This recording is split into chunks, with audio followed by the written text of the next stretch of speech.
juges d'instruction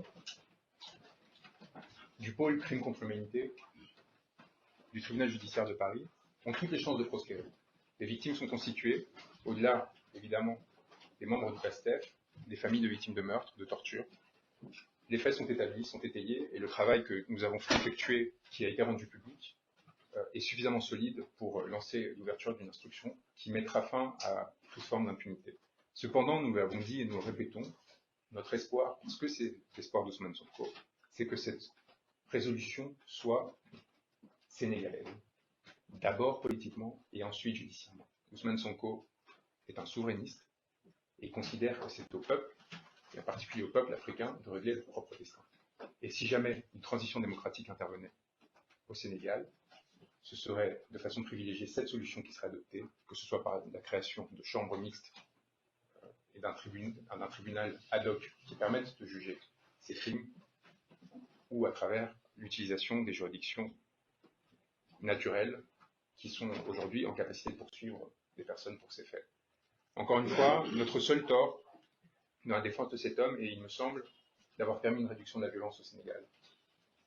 Et il est important que ce travail continue.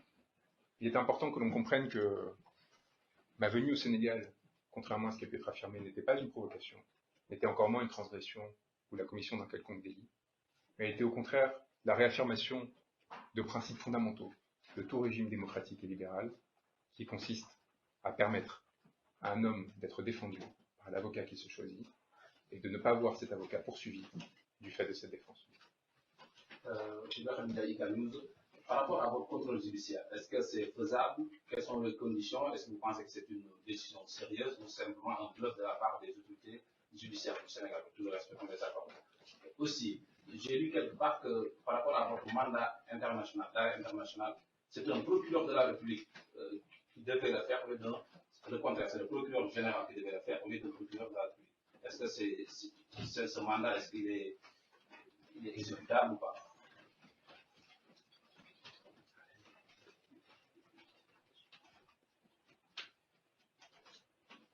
La justice a été instrumentalisée dans cette affaire et continue et continuera de l'être. Il ne s'agit donc pas pour moi de rentrer dans un débat qui virera à l'argussie rapidement, qu'il soit procédural ou pas. Les seuls mots que j'ai prononcés devant la justice sénégalaise, comme cela a été rappelé publiquement, sont les mots qui ont été prononcés par l'une des figures les plus importantes du panafricanisme, Thomas Sankara, dans un discours à l'ONU. Ces mots étaient « Seule la lutte libère ». Ces mots sont la seule réponse que j'ai adressée à la justice sénégalaise, non par défiance, mais justement par respect.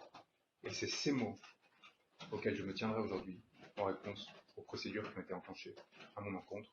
J'appelle encore une fois le régime sénégalais à sortir de l'instrumentalisation des questions judiciaires et à rentrer dans une discussion de fond, enfin, avec ses opposants, afin de permettre la transition démocratique à laquelle